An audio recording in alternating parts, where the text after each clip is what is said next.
Assalamualaikum warahmatullahi wabarakatuh. Alhamdulillah, amin.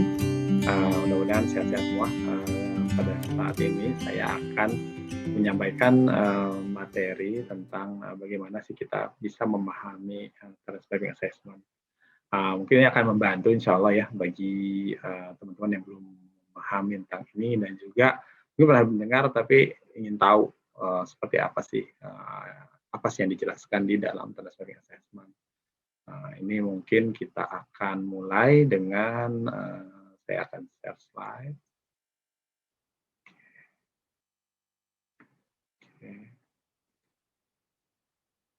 Oke. Nah, memang pemahaman transcribing assessment ini perlu ya dijelaskan supaya kita bisa mengoptimalkan apa yang kita bisa dapatkan dari assessment. Transcribing assessment ini dibuat, dirancang, ditemukan oleh guru kita ya, Abah Ramayani, dan ini sudah sangat membantu karena ini banyak hal detail yang bisa kita manfaatkan di sini untuk kehidupan pribadi maupun untuk kehidupan profesional. Kita akan coba jelaskan di sini. Nah, assessment ini apa sih? Assessment transcribing itu sebenarnya assessment transcribing adalah berkaitan dengan kepribadian karena dia akan menggambarkan pola berpikir, merasa, dan perilaku yang produktif. Jadi artinya assessment ini bisa melihat kecenderungan seseorang dalam melakukan kegiatan yang produktif. Karena kan karakter itu sangat menentukan seseorang itu bisa menjalankan sesuatu tugas atau merasakan sesuatu. Nah, dari transcribing itu akan tergambarkan sehingga itu akan membantu kita untuk melihat kondisi kinerjanya seperti apa dan aktivitas peran apa yang sesuai untuk kita. Karena pada dasarnya pemetaan bakat itu masih banyak orang yang belum mengenal dirinya, sehingga dia cenderung mencari-cari ya apa kekuatan saya di mana. Nah, ini akan sangat membantu. Sehingga ada dua di sini, ada dua fungsi. Yang pertama deskriptif, yaitu menjelaskan, menggambarkan seperti apa kecenderungan kita, yaitu makanya itu bakat. Karena bakat itu terkait dengan kesukaan, dengan kecenderungan. Bukan terkait dengan hanya sekedar kemampuan, bukan. Karena dilihat kesukaan kita terhadap sesuatu. Itu yang membuat kita jadinya menyukainya atau kita jadinya bisa excellent kalau diasah. Nah, sementara fungsi kedua adalah prediktif. Artinya, setelah kita mempunyai memahami bakat itu, kita bisa memprediksikan kekuatan apa yang potensial untuk dikembangkan. Itu berarti aktivitas apa yang kita kuat. Berarti kekuatannya di mana gitu. Jadi kalau ini domain bakat dan domain kekuatan. Jadi dua-duanya akan didapatkan dalam satu assessment. Nah, jadi kita bisa definisikan. Nah, ini bakat yang didefinisikan ini adalah pola pikir, perasaan, tindakan yang alami. Nah, kan natural ya. Muncul berulang-ulang dan dapat digunakan untuk produktif. Artinya ini adalah kecenderungan seseorang. Bakat terkait dengan karakter, bakat terkait dengan naturalnya seseorang, nature-nya seseorang. Bahwa seorang itu lebih senang diem daripada ngomong, lebih senang hati-hati daripada teledor, lebih senang disiplin daripada mungkin fleksibel. Ada juga orang yang cenderung subjektif, agak sulit untuk berpikir objektif. Nah, ini sebenarnya banyak terkait dengan bakat. Nah, ini yang penting untuk kita share juga adalah sebenarnya jenis-jenis bakat itu dilakukan penelitian ya untuk mendapatkannya. Jadi ini membantu kita karena selama ini inilah yang kita belum pahami. Bakat itu jenisnya apa saja sih gitu. Sehingga kita kayak buta melihat bakat itu sebagai suatu kotak besar yang kita jadi kotak misterius ya. Kemudian orang mencoba-coba mencari-cari bakat atau kita memahami bakat tapi terbatas sehingga kita melihat semua orang itu dari hal yang kita tahu saja. Biasanya tergantung dengan bakat kita sendiri. Akhirnya kita jangan melihat orang dengan bakat kita sendiri. Nah, ini jadi masalah pada saat kita melihat orang lain, oh tidak punya bakat, hanya karena kita tahu bakat cuma ini, gitu. Padahal dia punya bakat yang lain. Nah, itu juga terjadi ya, orang tua pada anaknya. Orang tua melihat anaknya ini benar-benar tidak berbakat, padahal dia belum paham jenis-jenis bakat yang ada, sehingga dia tidak bisa mengenal bakat anaknya. Nah, ini yang terjadi. Nah, jadi ada Gallup Global Research, itu selama puluhan tahun dia melakukan studi di jutaan orang, 1 juta nih ya, yang lebih dari 1 juta orang, untuk melihat antara bagaimana sih para karyawan itu dan kinerjanya. Nah, ini dilakukan oleh Donald of Clifton ya, pimpinannya.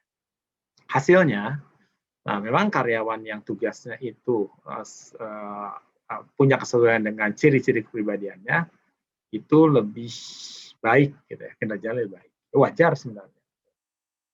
Cuma yang paling apa istilahnya paling bagusnya atau menariknya, bahwa didapatkanlah 34 karakteristik kepribadian atau bakat. Yang ini bisa dibilang apa istilahnya yang berbeda satu dengan yang lain, tapi sangat berpengaruh nanti pada profesi gitu, atau apa aktivitas. Nah, inilah yang didapatkan 34 bakat ini, dan ini sesuatu yang apa perlu dipahami, dan masih banyak orang yang belum memahami ini. Pada sekali kita memahami ini, insya Allah ini akan sangat membantu kita untuk memahami seseorang atau memahami diri kita sendiri. Sebenarnya dari 34 bakat itu terbagi dalam 4 kategori. Ada bakat-bakat yang berkaitan dengan ketekunan atau striving, dorongan diri gitu ya. Ada bakat-bakat yang berhubungan dengan thinking, kita kesenangan berpikir. Bakat-bakat yang berhubungan dengan relating, berhubungan orang lain tapi untuk bekerja sama. Atau influencing, berhubungan dengan orang lain tapi mendominasi atau mempengaruhi.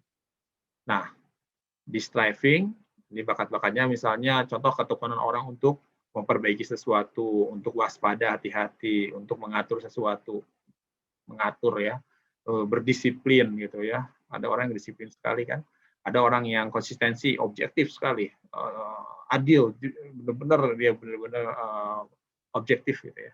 Kemudian ada yang tekun dalam fokus gitu ya. Juga bekerja keras, tipe yang tanggung jawab, nah ini tipe yang senang melayani, nah ini masih dalam strive. Ada juga bakat-bakat berhubungan dengan thinking, yaitu contoh kemampuan orang melihat masa depan, bagaimana orang senang berstrategi, bagaimana orang kreatif, ideation, bagaimana orang berpikir detail, analitis, logis gitu ya. Bagaimana orang senang belajar, senang mempelajari sesuatu yang baru, cepat belajar gitu ya. Ada orang yang bakatnya itu senang mengumpulkan sesuatu, senang dokumentasi, administrasi, senang berpikir, intellection, berpikir dalam, ya, mengambil hikmah gitu ya. Dan senang konteks, yaitu konteksnya berarti orang-orang yang senang melihat masa lalu.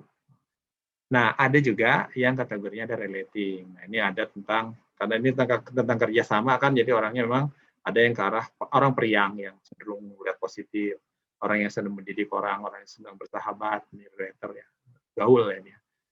Includer, orang yang senang mengajak orang lain, senang berdamai, beradaptasi, ini kan.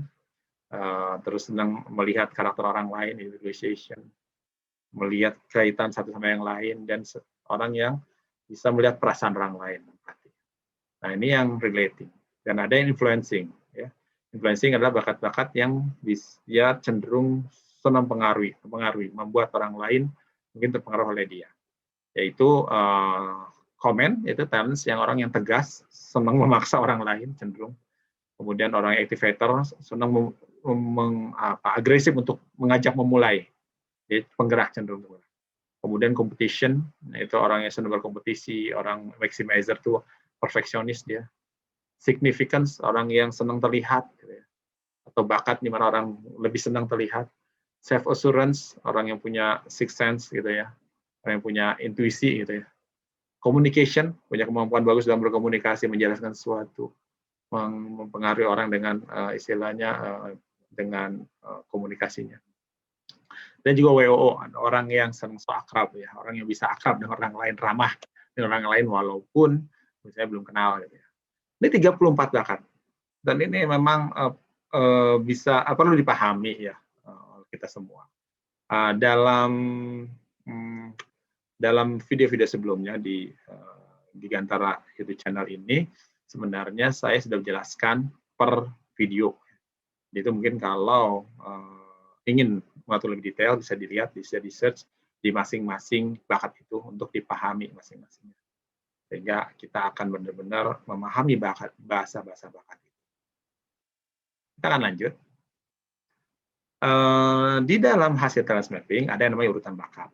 Nah, urutan bakat ini memang bentuknya adalah kalau kita bayangkan kayak tangga gitu ya. Di tangga. Jadi tiap orang beda-beda urutan bakatnya. Contoh yang ini misalnya addition nomor 1, creator 2. Nah ini dari yang paling kuat sampai yang paling lemah. Gitu. Dan, jadi kalau kita lihat 34 dibagi 2 ini 17 bisa dibilang nih 17 ini masih feeling, sesuatu yang disukai. 17 itu bisa dibilang nggak disukai sampai ada yang sudah benar-benar nggak suka gitu kalau karena dia rendah bakat di situ. Nah, tapi yang perlu diingat, perlu dipahami bahwa bakat itu bukan terkait dengan kemampuan saja, tapi sebenarnya kesukaan. Artinya, kita kalau bakatnya rendah di sini bukan berarti kita tidak bisa melakukan ini. Tapi kalau bakatnya yang kuat, biasanya sudah punya keinginan, motivasi pribadi untuk melakukannya karena dia suka. Sementara kalau untuk bakat yang tidak kuat, dia butuh motivasi. Nah, ini juga penting bahwa seseorang kalau berkaitan dengan tugasnya, ya dia harus berusaha menjalankannya dengan baik, walaupun mungkin dia harus mensiasatinya untuk supaya tugas itu bisa, walaupun dia tidak suka, bisa dilakukan atau dia bisa kerjakan bersama orang lain. Nah, tapi kalau berkaitan dengan ini, nah memang bagusnya profesi kita banyak berhubungan dengan hal yang kita sukai. Karena bagaimanapun kan misalnya bakat itu sesuatu yang kita sukai kayak oksigen ya, kalau kita semakin banyak menghirup semakin kita segar. Dan itu kita perlu pahami. Itulah urutan bakat. Dan urutan bakat ini memang sangat unik, setiap orang beda gitu ya. Artinya walaupun ada beberapa kuat lemahnya itu sama, tapi kayak urutannya berbeda, tiap orang karakternya beda-beda. Dan kita perlu pahami juga semua bakat ini adalah penting. Karena akan dimanfaatkan untuk aktivitas berbeda-beda, sehingga kita tidak boleh mungkin sombong kalau kita kuat di bakat tertentu, atau malah jangan minder kalau kita rendah di bakat tertentu. Karena setiap orang mungkin punya masalah yang sama, tinggal bagaimana kita bersinergi, bagaimana kita terus melatih diri gitu ya, dan kita bisa mengoptimalkan apa yang kita kuat. Nah, itu penting dipahami, karena kalau enggak, kita dalam memahami bakat, jangan sampai kita tidak mau melakukan sesuatu yang penting karena itu bukan bakat saya. Nah, ini bahaya. Kalau itu suatu kewajiban, ya harus dilakukan. Dia harus mensiasati bagaimana supaya dia bisa melakukan walaupun dia tidak suka, atau dia bekerja sama dengan yang lain. Nah, penting sekali untuk kita pahami.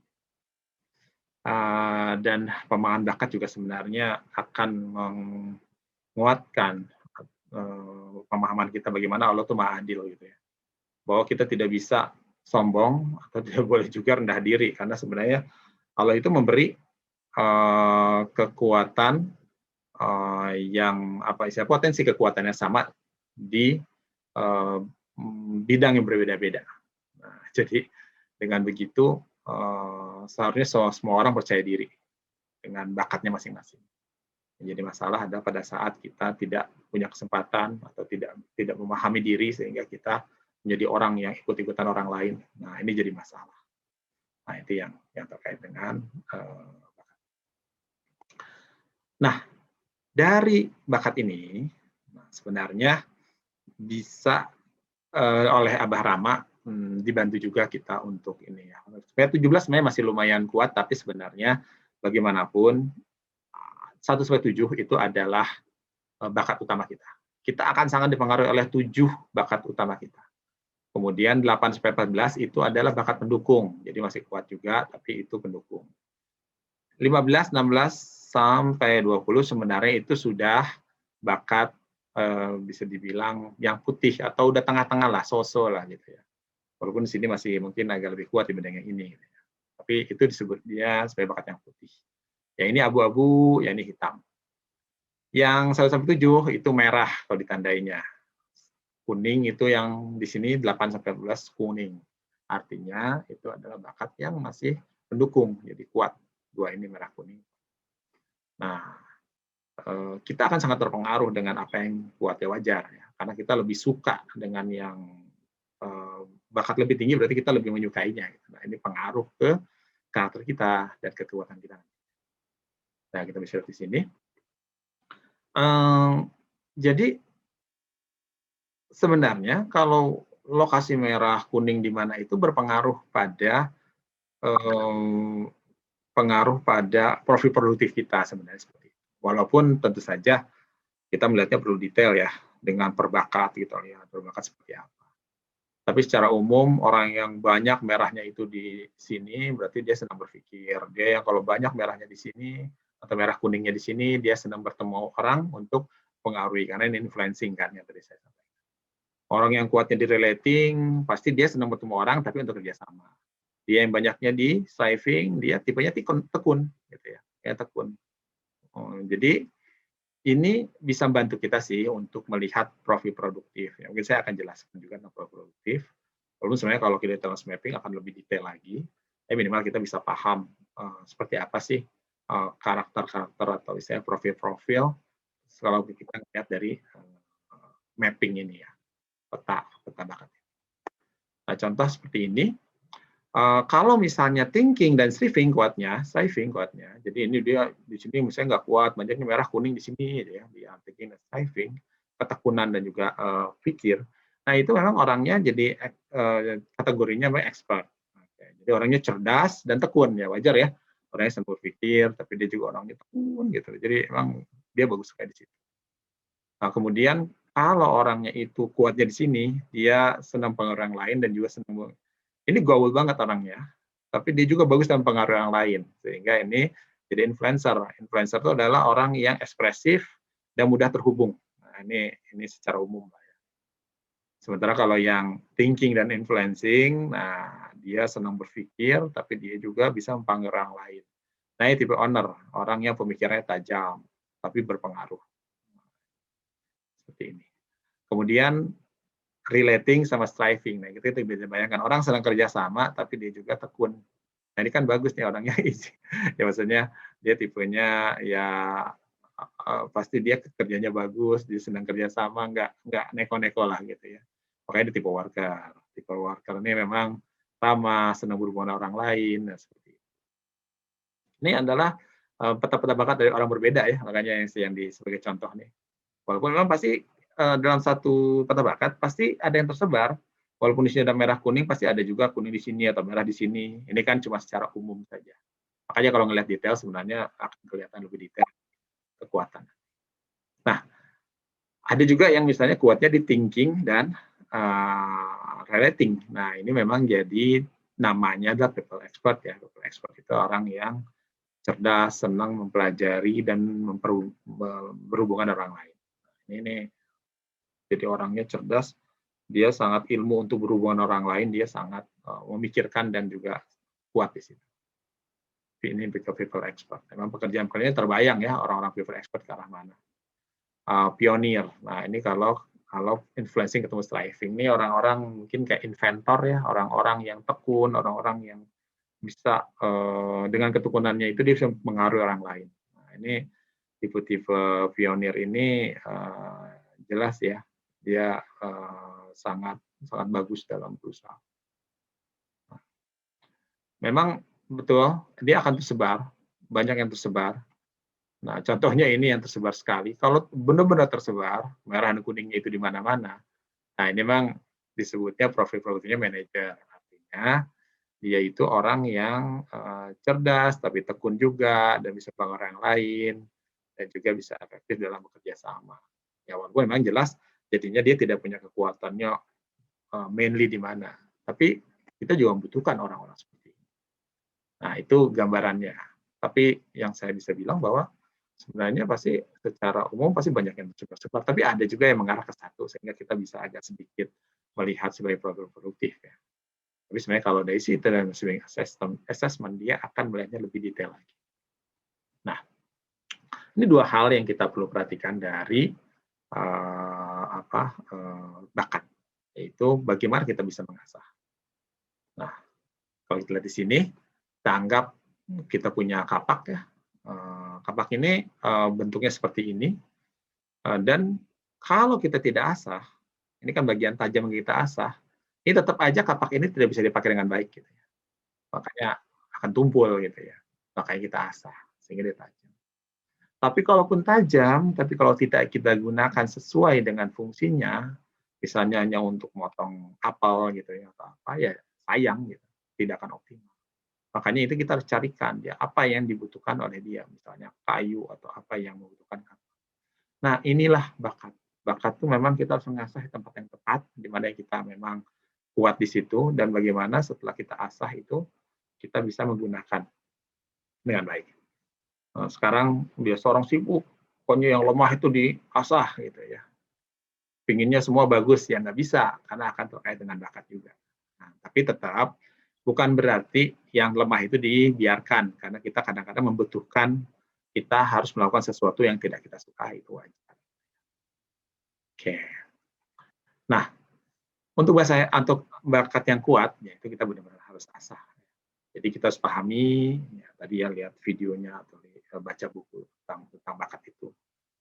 Dapatkan gambaran bagaimana bakat-bakat itu kalau bertemu dengan yang lain. Itu disebutnya sebagai kombinasi bakat ya atau dinamika bakat. Ya. Kemudian kita lihat dari peta bakat, custom map nanti akan menjelaskan aktivitas apa yang kita itu kuat dengan bakat-bakat yang kita kuat itu. Karena tadi bakat terkait dengan sifat, tapi nanti aktivitas kita bisa definisikan dari bakat-bakat ini, aktivitas apa kita bagus. Gitu. Nah, untuk yang lemah, jangan dibiarkan. Karena kita jangan sampai kita punya kelemahan, tapi itu jadi kartu mati kita. Nah, terus kadang-kadang walaupun kita udah memilih profesi sesuai bakat, nggak semua aktivitas itu disukai, pasti ada yang tidak disukai, dan tidak boleh tinggalkan. Kadang-kadang harus dijalani, walaupun kita nggak suka, tapi dengan kita berlatih, atau kita bermotivasi, dikaitkan dengan apa yang kita kuat. Nah, itu akan membantu. Walaupun mungkin kita nggak bisa, endurance-nya nggak lama biasanya, tapi kita bisa melakukannya, itu penting. Atau kita bekerja sama dengan yang lain. Jadi, bekerja sama sehingga orang bisa bantu kita di situ. Yang bakatnya kuat, sementara kita ngerjain yang lain. Itu bisa dibagi di organisasi. Kita pahami bakat lemah itu, sehingga bisa memperjelas keterbatasannya. Dari gambaran lemah bakat itu dilihat aktivitas mana gitu ya yang bisa menguras waktu itu kelihatan. Oh, kita lemah di situ sehingga kita tidak suka-suka banget itu, kita tahu. Sehingga nanti kita cari aktivitas yang kalau bisa sih bisa menghindari itu. Tapi kalau mau tidak, kita bisa siasati. Tadi bagaimana dikelola sehingga tidak menimbulkan masalah bagi kita mungkin orang lain. Jangan sampai orang kecewa gara-gara kita tidak bisa melakukan itu, tapi kita tidak kelola, tidak cari cara gimana supaya itu bisa selesai. Nah, itu harus cari cara. Nah, cara menyiasatinya, kita bisa bekerja sama dengan orang lain. Atau ada support system, jadi sistem-sistem yang membantu kita supaya kita lebih mudah melakukannya. Atau kemudian kita bisa juga berlatih, menambah pengetahuan yang kita belajar, dan juga keterampilan dengan berlatih. Makanya orang komunikasi rendah bukan berarti nggak bisa komunikasi. Orang udah dilatih terus dari kecil, kok dia bisa juga. Nah, artinya cuma dia nggak senang menjadi orang yang cerewet gitu ya. Kemudian, nah ini tadi hindari tugas utama yang rutin untuk bakat yang lemah. Untuk sekali-sekali nggak masalah, kita harus berusaha. Kita bisa. Tapi kalau terus-terusan ya jelas nggak bisa. Makanya untuk profesi hati-hati. Kalau profesinya benar-benar memaksa 24 jam terhadap bakat yang lemah, itu masalah. Nah, ini prinsip yang kadang-kadang orang tidak pahami, padahal ini sesuatu yang standar. Bahwa karakter kita, sifat itu akan menunjukkan tugas kita apa cocoknya. Gitu. Orang yang supel cocoknya jadi bagian penjaga toko. Orang yang hati-hati cocoknya mungkin jadi bagian keuangan. Nah, kalau dibalik, penjaga tokonya orang yang hati-hati, orang yang waspada, sementara saya waspada atau curigaan sama orang lain gitu ya, walaupun bagus kalau untuk hindari pencuri ya, tapi jangan sampai orang itu jadi apa istilah, kurang supel gitu. Sementara orang supel itu jadi bagian keuangan, padahal dia cocoknya lebih berhubungan dengan orang. Nah, kalau udah kayak gitu, itu pasti akan jadi masalah. Itu hanya contoh kecil. Nah, untuk itu kita harus paham bahwa kalau kita punya bakat tertentu, nah, pekerjaan apa gitu yang cocok. Nah, disitulah yang jadi dasar kita menentukan potensi kekuatan. Potensi kekuatan itu tadi adalah dari hasil talent mapping yang berhubungan dengan bakat, kita bisa melihat potensi kekuatan apa saja yang cocok untuk bakat itu. Nah, jadi di sini kita bisa melihat, oh berarti untuk potensi kekuatan ini, orang ini bisa diasah, dilatih untuk ini cocoknya. Sehingga itu akan sangat dahsyat hasilnya, karena orang itu suka, dia bakat, dia kuat, dan dia diasah. Memang suatu bakat itu kalau tidak diasah memang jadi hobi aja kan jadi bisa bermanfaat banyak gitu. Makanya kita harus asah agar sesuatu bakat itu jadi kekuatan. Dan ya itu kenapa kita juga harus memberi kesempatan pada anak-anak untuk menguatkan atau mengasah apa kekuatan dia. Jangan hanya dipaksa untuk sesuatu yang sama, seragam gitu kan, tiap orang beda-beda. Kemudian itu juga jadi panduan, bisa jadi panduan seseorang yang tempatkan tugas apa. Terus tadi juga kita bisa membagi-bagi pekerjaan, tidak harus semuanya di pekerjaan yang sama, mungkin beda-beda. Terus disesuaikan dengan konteksnya gitu ya. Profesi kan bisa melihat aktivitasnya apa aja sih. Dan kadang-kadang memang nggak bisa profesi ini aktivitas pasti ada aktivitas lain. Nah, ini tinggal diatur. Nah, sesuai dengan potensi kekuatan seseorang itu. Oke. Nah, sebenarnya tentang potensi kekuatan khusus ditunjukkan dalam strength cluster map seperti ini kalau di talent mapping. Jadi seseorang itu dari bakat tertentu bisa dibantu untuk menemukan dari kombinasi bakat yang ada hasilnya mungkin 14-nya bisa ditunjukkan di talent mapping bahwa dia kuatnya di communicating, di ideating, strategizing gitu ya, informing. Ini semua itu adalah pengejawantahan atau hasil dari penerjemahan dari bakat yang ada. Karena untuk satu aktivitas ini mengkaitkan beberapa bakat. Nah, tapi detailnya adalah di sini. Kalau ini kan yang paling top-nya lah, top 14-nya lah ya. Tapi bisa kelihatan di sini. Di sini adalah dari strength cluster map. Di mana di sini ada 114 aktivitas yang 99 ini adalah berdasarkan bakat. Jadi gabungan dari beberapa bakat, misalnya untuk communicating, berarti bakat apa dan bakat apa misalnya. Communication, dan mungkin bakat untuk significance gitu ya. Itu adalah kombinasi-kombinasi, sehingga untuk aktivitas tertentu kita bagus. Teaching, itu kombinasi dari bakat apa dan apa gitu ya. Nah, sebenarnya dalam talent assessment juga, dalam mapping assessment kita ditanya juga tentang kekuatan kita di bakat-bakat ini berdasarkan pengakuan diri.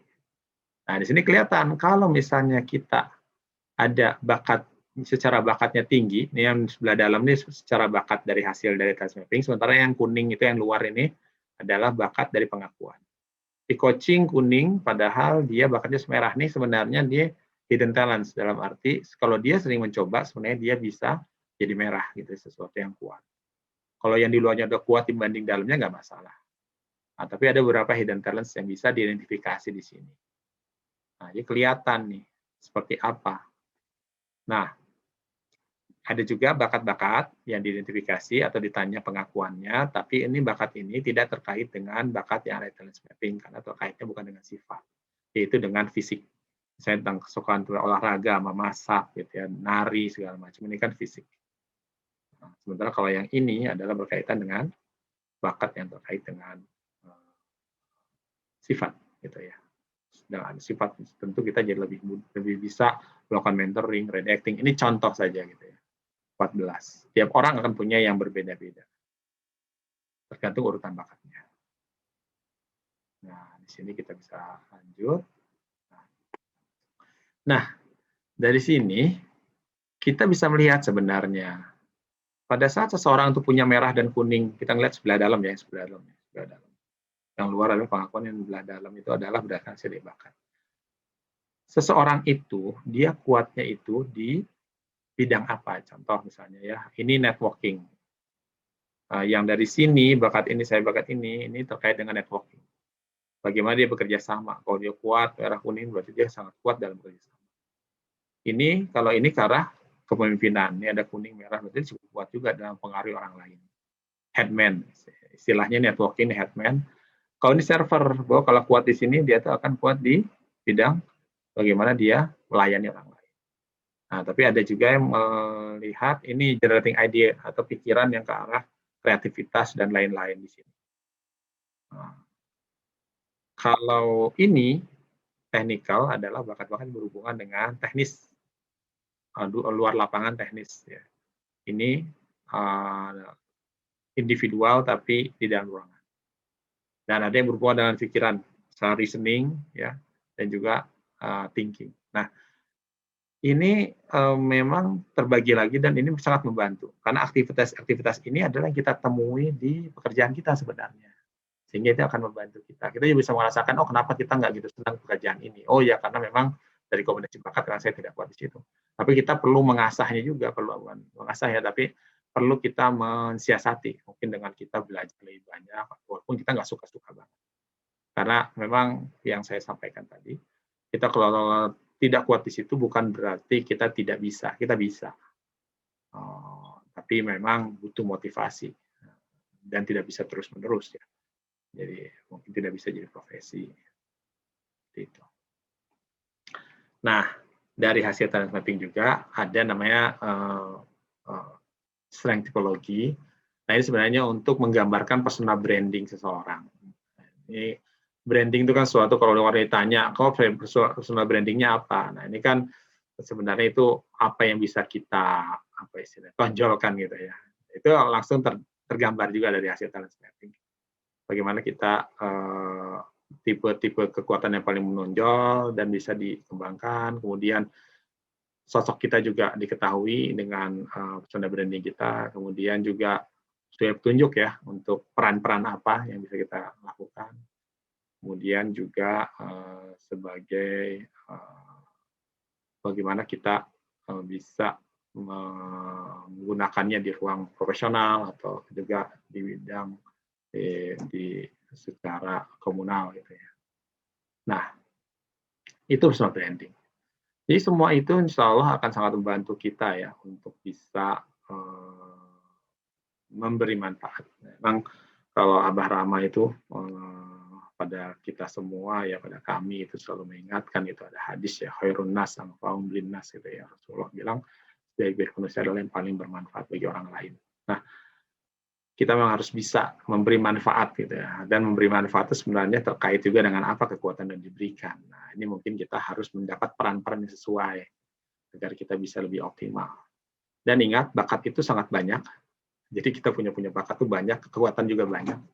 Jadi kita bisa melakukan banyak istilahnya kemanfaatan, memberikan banyak kemanfaatan di bidang yang berbeda. Nah, demikian dari saya. Makasih. Nah, ini tentu saja kita berterima kasih banyak pada Abah Rama ya yang telah menemukan atau membantu bertemu ya dari talent mapping assessment ini, sehingga banyak orang terbantu untuk bisa berkarya lebih baik lagi. Demikian dari saya, sampai bertemu lagi. Terima kasih. Assalamualaikum warahmatullahi wabarakatuh.